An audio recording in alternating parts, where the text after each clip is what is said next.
Hindustan news, आवाज हिंदुस्तान की।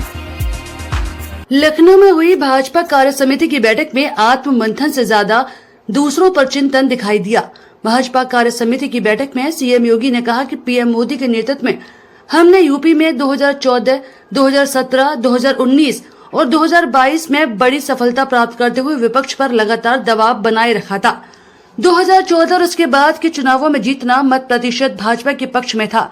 2024 में भी भाजपा उतना वोट पाने में सफल रही है।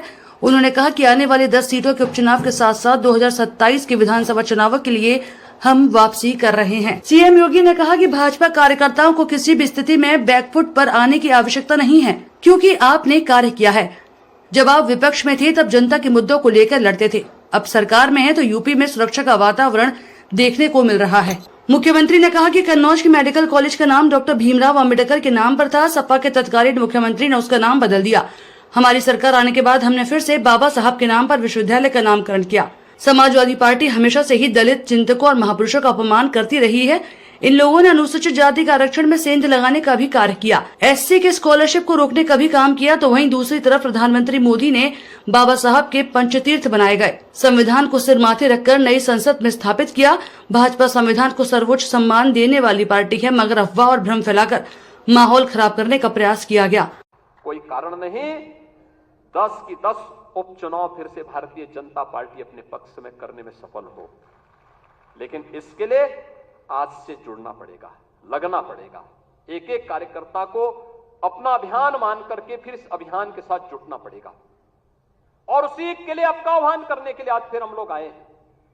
बहनों और भाइयों, हम 2010 के 10 उपचुनावों के लिए तो हमें अभी से तैयारी करनी ही है, लेकिन हमें इस बात का याद रखना, उत्तर प्रदेश को जो नई पहचान बनी है, उत्तर प्रदेश जो पहले छठी अर्थव्यवस्था थी, आज देश की नंबर 2 की अर्थव्यवस्था बन चुकी है और तेजी के साथ उभरती हुई अर्थव्यवस्था के रूप में अपने आप को स्थापित कर रही है। उत्तर प्रदेश का जो परसेप्शन बदला है, आज आप देश और दुनिया के अंदर कहीं जाते होंगे, लोग उत्तर प्रदेश के नाम पर आपको सम्मान देते होंगे।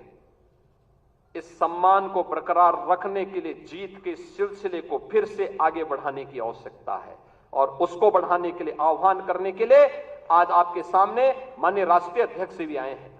जीत का यह सिलसिला जो 14, 17, 19, 22 पंचायत चुनाव, नगर निकाय चुनाव, उपचुनावों में बना रहा, यही मोमेंटम 2027 में भी बनेगा।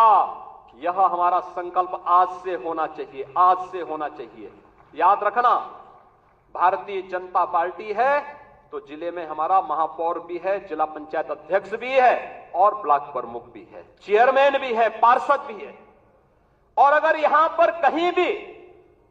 कहीं कोई खरोंच आता है तो वहां उसका असर वहां पर भी पड़ने वाला है और इसीलिए अभी से इसकी तैयारी में जुटना होगा। एक एक व्यक्ति को जुटना पड़ेगा, ब्लॉक प्रमुख हो या चेयरमैन, महापौर हो या जिला पंचायत अध्यक्ष, विधायक हो या विधान परिषद सदस्य, लोकसभा के हमारे माननीय सांसद हो या फिर राज्यसभा के माननीय सांसद, इन सबको संगठन के साथ बेहतरीन तालमेल बना करके, संगठन जिसको तय करे उसके साथ खड़ा होकर के प्राणपण से जुट करके कमल चुनाव चिन्ह को विजयी बनाने के संकल्प के साथ अगर हम आगे बढ़ेंगे तो आपका भी सम्मान होगा, सर्वत्र सम्मान भी मिलेगा।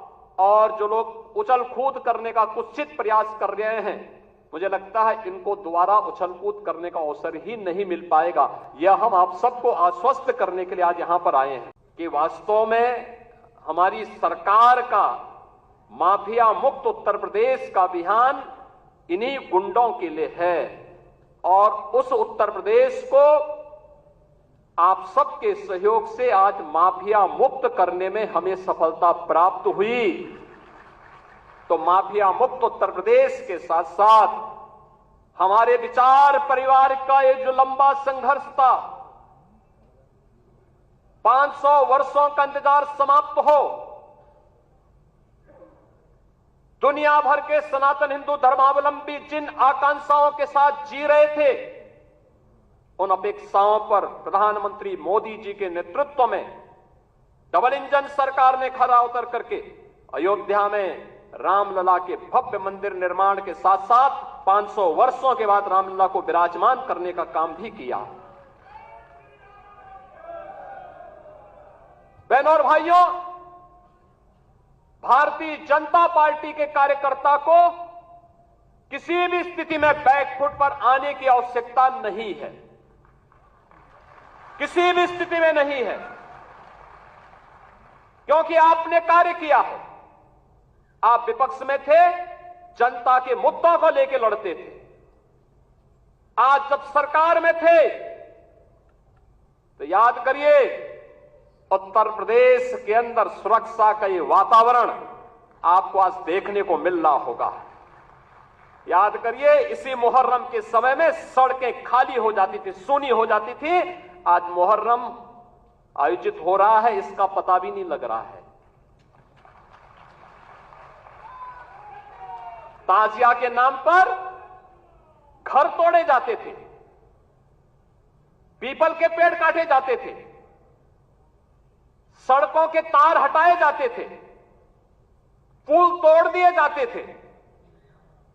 आज कहा जाता है किसी गरीब की झोपड़ी नहीं हटेगी, आज कहा जाता है कोई तार नहीं हटेगा, आज कहा जाता है कि सरकार नियम बनाएगी, पर्व और त्योहार मनाना है तो इन नियमों के अंतर्गत मनाओ और नहीं तो अपने घर में बैठ जाओ।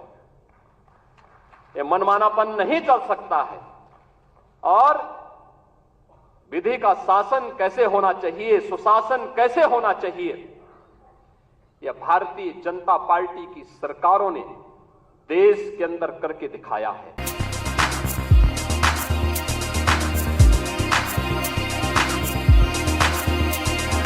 तत्काल न्यूज, आवाज हिंदुस्तान की।